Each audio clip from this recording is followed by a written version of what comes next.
Journal d'un paumé. Finalement, c'est l'histoire d'un mec qui essaye de changer de vie à 30 ans. Bonne écoute! Après le Nikon, il y a une petite période de creux.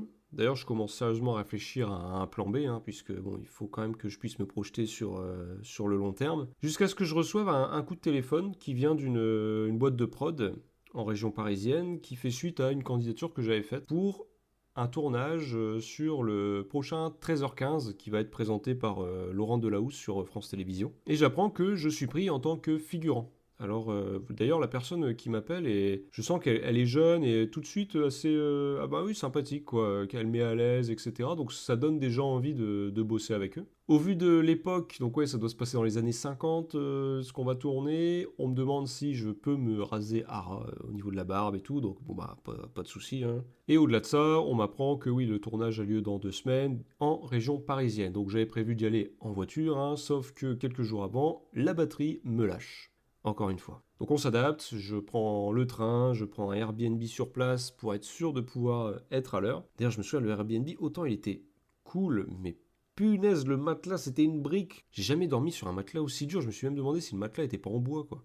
Bref, comme d'habitude, je reçois un mail la veille du tournage qui m'indique le lieu. En fait, ce sera un château. Un château gardé par la police, d'où l'importance de prendre une pièce d'identité avec moi pour qu'on m'autorise l'accès. J'apprendrai d'ailleurs que ce château n'est autre que la résidence d'une personnalité politique. Je me dis, eh ben dis donc, le retour du temps des seigneurs, on dirait. Bon, je plaisante à moitié. Et donc le lendemain matin, j'arrive devant le grand portail, et alors que je viens de sonner, il y a un acteur qui arrive en même temps que moi. Et lui, il a un des rôles principaux. Alors comme d'habitude, du fait du contrat de confidentialité que j'ai dû signer, je ne vais pas pouvoir vous dire concrètement quel personnage historique est traité pour ce 13h15, etc. Je vais vous donner tous les détails sur le tournage, etc. Mais voilà, je ne vais pas pouvoir raconter vraiment l'histoire. Mais toujours est-il que l'acteur qui joue un des rôles principaux arrive en même temps que moi, et tout de suite, je vois quelqu'un de très souriant, très avenant, qui va naturellement demander oui, comment je vais, etc., comment je m'appelle, et vraiment, je suis pas du tout pris de haut, alors que lui, je vois que c'est quand même un comédien qui a de la bouteille. Dans le sens où il a fait la doublure de Guillaume Canet dans le dernier Astérix. Et le gars, je vois que oui, il a déjà tourné dans plusieurs productions assez sympas, donc c'est sympa de le rencontrer, et il est vraiment agréable, quoi, comme mec. Généralement, c'est vrai qu'entre les comédiens, figurants, etc., je trouve que l'entente est très bonne sur les tournages. Et c'est cool. On entre du coup dans le château, on vérifie nos papiers, etc. Et je découvre l'équipe de production. Donc c'est une équipe réduite, c'est plutôt familial, mais ça permet de sentir que oui, il y a une bonne humeur générale qui est vraiment dans le château. Je découvre un peu l'équipe au niveau du HMC, donc habillage, maquillage et costume. On me donne un costume typique des années 50, donc assez large, etc.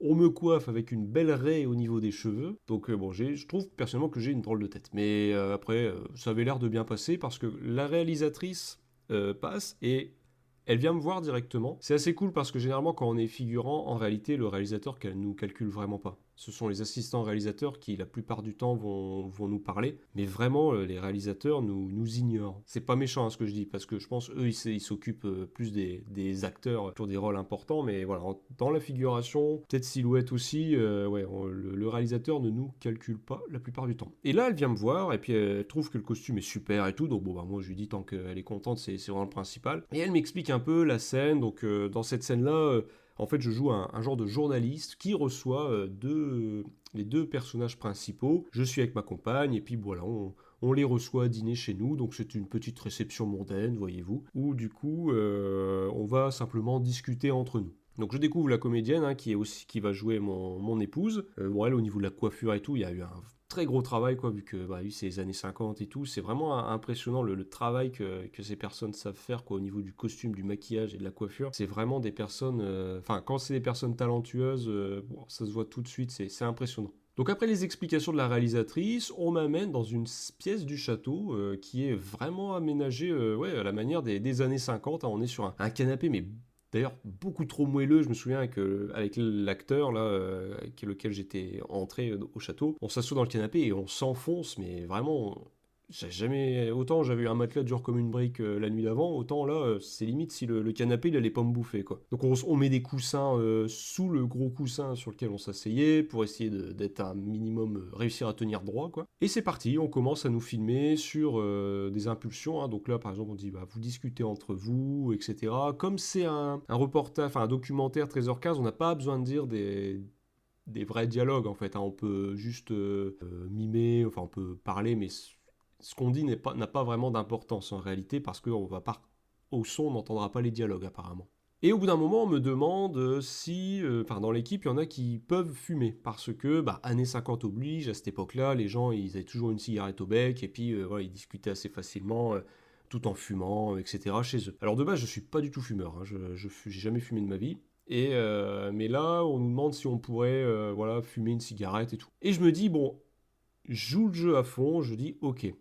J'apprends après que oui, ils ont des cigarettes, des fausses cigarettes. Il faut savoir que ce sont des cigarettes de paille, de foin, sauf que l'odeur est horrible. Vraiment, j'ai pu le constater. Alors moi, j'ai demandé, du coup, j'ai dit une vraie cigarette, je fais, oh, pas de souci, je vais crapoter, quoi, en essayant d'être naturel.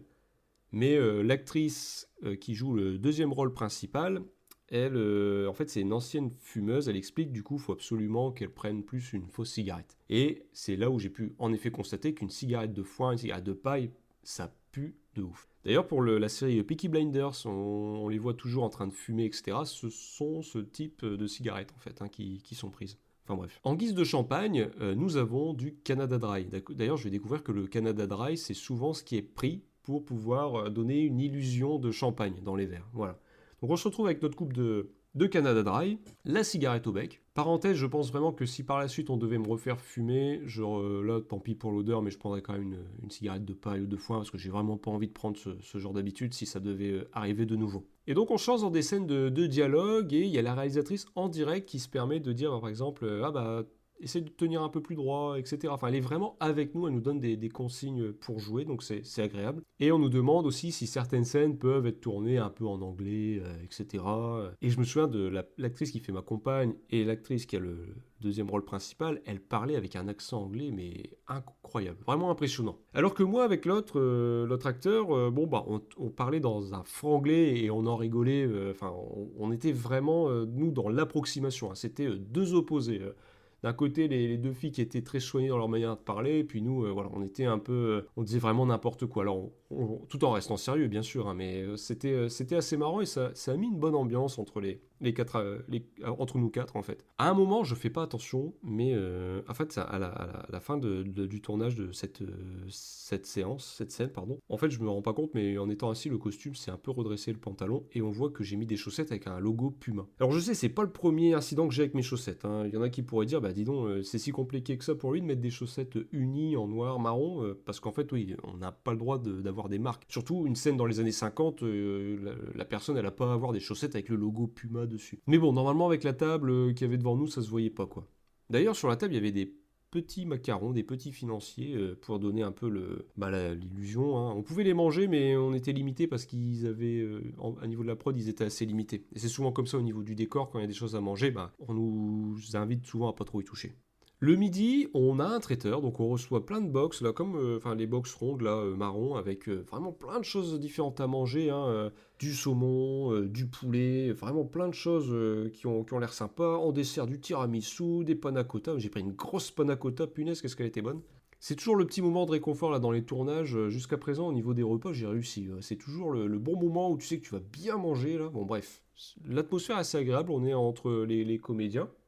Et chacun discute un peu de ses derniers contrats, ce qu'il a pu faire, etc. Donc notamment bah, le statut d'intermittence. Je sais qu'il y en a beaucoup qui parlent de Disneyland, que par exemple à Disney, tout le monde n'est pas payé en cachet, etc. Il y a même quelqu'un qui avait un contact, enfin qui ont des amis qui sont comédiens à Disneyland, hein, qui font j'allais dire les marionnettes, enfin voilà les mascottes, en disant que bah oui par exemple la mascotte de Mickey, bah, c'est une femme qui est en dessous parce qu'au niveau des proportions c'est compliqué de trouver un homme ou quoi qui pourrait avoir les proportions de Mickey. Enfin plein de choses aussi quand les Émirats arabes ils privatisent Disney, que des fois ils peuvent avoir des demandes un peu particulières avec certaines des mascottes, enfin bon bref. J'apprends aussi que des fois, ça peut arriver qu'un braquage ait lieu, entre guillemets, sur un tournage, dans le sens où Tu viens, tu touches ton cachet pour la journée, mais en fait, on a besoin de toi que d'une heure. Et après, tu repars, quoi. Parce que des fois, bah, il y a des changements, etc. Et notamment, je crois que c'est le costumier raconté. Je crois que c'est lui qui avait été pris sur un tournage avec Woody Allen. Mais comme Woody Allen, apparemment, a une personnalité qui est un peu hypochondriaque, il y avait eu un petit souci. Et du coup, en fait, le mec, on l'avait renvoyé chez lui pour un autre jour. Donc, il avait touché son cachet, mais il n'avait pas pu bosser. Mais du coup, il avait fait une toute petite journée, quoi. C'est ce qu'ils appelaient en tout cas un braquage. Enfin bon, bref. Il y a aussi voilà, des petits boulots qu'ils font à côté pour toucher des cachets. Je me souviens qu'ils racontaient, les deux acteurs principaux là, racontaient qu'ils avaient déjà bossé par exemple dans des murder parties. Des mises en scène là chez les gens où voilà, il y a des meurtres et puis tu vas chez les gens pour jouer vraiment un rôle et puis bah, les invités doivent un peu enquêter, doivent t'interroger, etc. Donc ça, ils disaient que c'était vraiment une expérience assez cool. Pareil pour les escape games, hein, souvent c'est aussi voilà, des intermittents qui sont appelés pour faire des acteurs, des personnages spécifiques. Donc on passe vraiment un très bon moment, sachant que l'après-midi, je change de rôle. Comme je suis figurant, je peux être assez malléable, donc l'après-midi je joue un paparazzi. Un paparazzi voilà, qui est chargé de faire son boulot de paparazzi hein, auprès des personnages principaux. Et je me souviens, normalement, on apprend que le paparazzi... Enfin, il devait avoir dans la scène un mur, je cite, de paparazzi. Sauf qu'en fait, on est deux. Du coup, avec l'autre gars là, que je rencontre à l'occasion, quand on entend ça, que le mur de paparazzi, mais qu'en fait, on n'est que deux, on s'est regardé et puis on a dit oui, nous sommes le mur. Mais on n'était pas peu fiers quand même, surtout vu vu ma corpulence, c'est pas souvent qu'on me dit ça. Donc là, pour cette scène-là, c'est un peu une scène de poursuite, on me file une caméra d'époque, toute petite, là, c'est super cool, on me donne un costume, alors pareil, le costume est assez ample, j'ai l'impression de ressembler à Inspecteur Gadget, mais là, la réalisatrice, en me voyant, pareil, elle dit «Ah non, franchement, super» et tout. Mais j'ai trouvé la réalisatrice vraiment à l'écoute, vraiment avenante et tout, et puis elle nous a considéré, qu'on soit figurant, silhouette ou vraiment acteur avec un rôle, elle a vraiment été super sympa, quoi. Et puis à toute l'équipe de prod, hein, d'ailleurs, ils étaient aux petits soins avec nous, c'était vraiment agréable. On sent qu'on est sur un tournage qui est pour la télévision et en plus pour un documentaire qui va être diffusé à la fin du journal parce que bah, on sent qu'au niveau budget, il y a moins. Dans le sens où on fait beaucoup moins de prises que par exemple quand j'avais tourné pour le film d'époque, là, à l'été 2023, où là, sur toute une journée, on tourne sans exagérer 3 minutes, même pas du film, alors que là, je vous disais, en une journée, j'ai fait à la fois un journaliste guindé, l'après, je suis un paparazzi. À côté de ça, il tournait d'autres scènes où moi, bon, j'étais pas là. Donc, on sent que oui, bah, pour ce genre de production, il y a moins de budget, moins de prise. Mais du coup, en fait, c'est cool, c'est que comme on n'est pas nombreux, bah, en fait, on se sent utile. Il n'y a vraiment pas eu cette impression, bah, comme j'avais pu avoir lors du tournage du film d'époque, où là, on est 200 figurants et t'as vraiment l'impression d'être inutile, quoi. Surtout quand on dit d'attendre sur le côté, et puis en fait, la journée, t'as servi à rien. Donc non, ça fait du bien, parce que figurant, c'est pas toujours marrant. Je pense que prochain épisode, je détaillerai un peu plus avec le tournage qui avait suivi celui-là. Mais figurants, franchement, c'est pas le truc toujours le plus drôle, hein, vraiment. Mais voilà, toujours est-il que ce tournage se termine avec du coup des contacts en plus, hein, parce qu'il y a toujours cette perspective-là aussi de se dire, tiens, j'espère que bon, ils vont être contents au niveau de la boîte de prod du boulot que j'ai fait, et que peut-être ils penseront à moi par la suite. Bon, ça, il n'y a que l'avenir qui nous le dira. N'empêche, ce que j'ai remarqué, ce que j'avais déjà remarqué, et ce qui se confirme là sur ce tournage-là et sur les autres tournages auxquels j'ai pu participer, c'est qu'il y a vraiment un culte à la photographie. Alors, je vais appeler ça un culte dans le sens où tous les comédiens qui sont là, qu'ils soient figurants, qu'ils aient silhouette ou qu'ils aient un rôle, tu vois qu'ils veulent absolument qu'on les prenne en photo dans leur costume. Il y a toujours la quête, c'est plus la quête, pas le culte, la quête de la photographie pour pouvoir compléter le book. Et là, on était tous en truc d'époque et tout, et tu vois, que ce soit figurant ou acteur, c'était, ah bah tiens, tu peux me prendre à côté de la cheminée, machin, tout le monde prend la pose pour qu'on le prenne en photo avec son téléphone pour que par la suite, il puisse quand il candidate à des annonces, mettre ce genre de photos pour montrer, tiens, vous voyez, j'ai déjà joué dans des trucs d'époque, etc. Alors, c'est pas une critique, hein, vraiment, je comprends, mais je vois la place que ça a, quoi, la quête de la photo, la quête de l'image pour toujours alimenter le book. Hein. De toute façon, il n'y a pas, c'est un métier qui demande ça. Hein.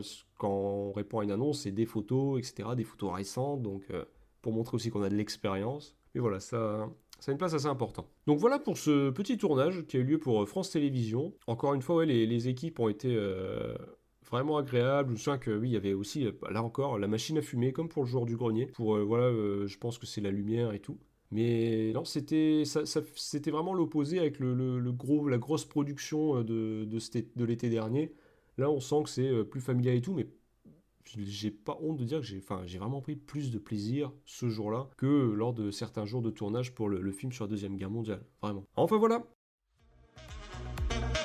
Journal d'un paumé, raconté par le paumé en question.